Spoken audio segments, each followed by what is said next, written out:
Hi, I'm Kim. I'd like to share with you a reflection that has been repeated several times in supervision sessions in the last few weeks.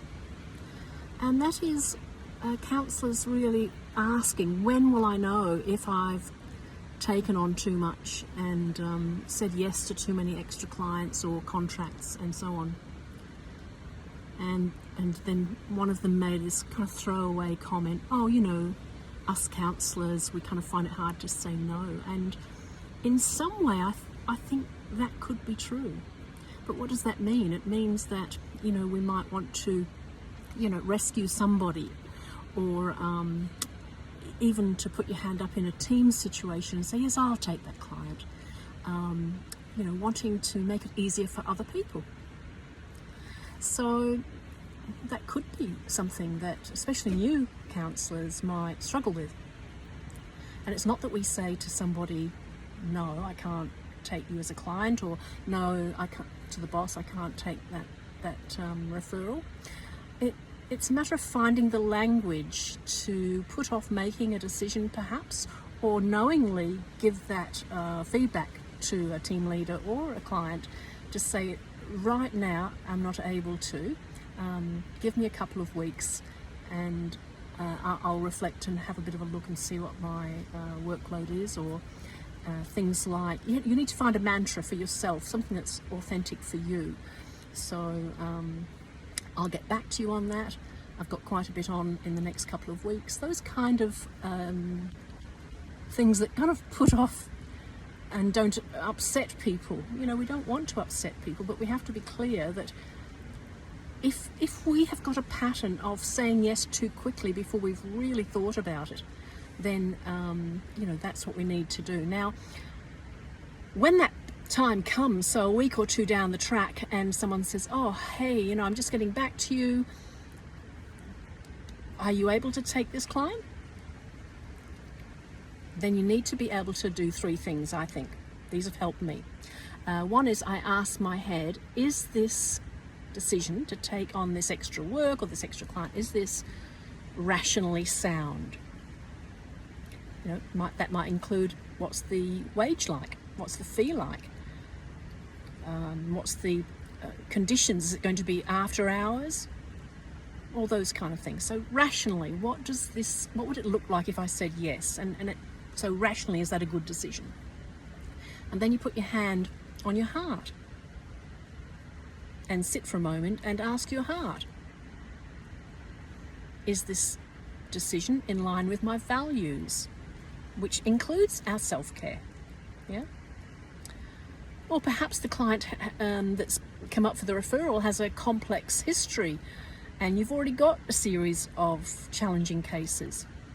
So you put your hand on your heart and check in with yourself. Is this really the right client for me at the moment, in the heart? And then go to the belly. Now, we talk about gut instinct, follow your gut and all that kind of thing, but also that when we say the word gut, we're actually aware that, you know, the gut is where the serotonin is made, and the gut actually has a lot of information. It passes up to the head. In fact, only 20% of information comes from the head to the rest of the body. 80% comes up from the gut. And if we're always blocking the gut and making a head decision and not a gut decision, we'll be causing our gut some problems because it's being ignored.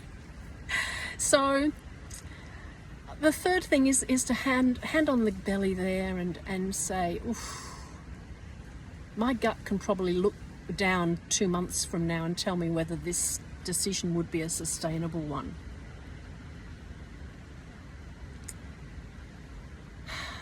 And in the end, whether you say, yes, you'll take the client, or no, you won't take that client or contract, of course, it's completely up to you, but I think we could go through a process of making sure that we're not tipping the balance.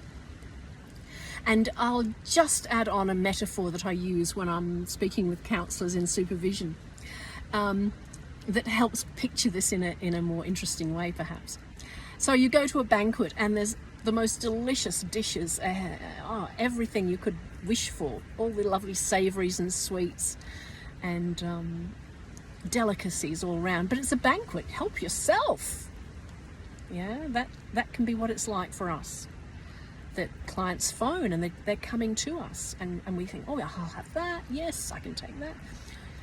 But have you ever been somewhere and you were given a small slice of cake or your favourite treat of some kind, and then they said, oh, did you enjoy that? You say, yes, it was wonderful. And they'll say, look, would you like one more piece? Now, often that piece isn't really needed or wanted by the gut.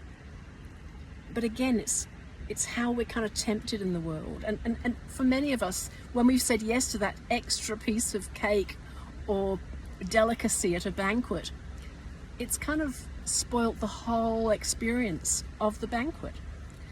So I hope that when you get the next referral and you are a bit busy and your diary is a bit full, take your time, find a way to say, let me get back to you on that, and then ask your head, heart and gut. Hope this has been helpful.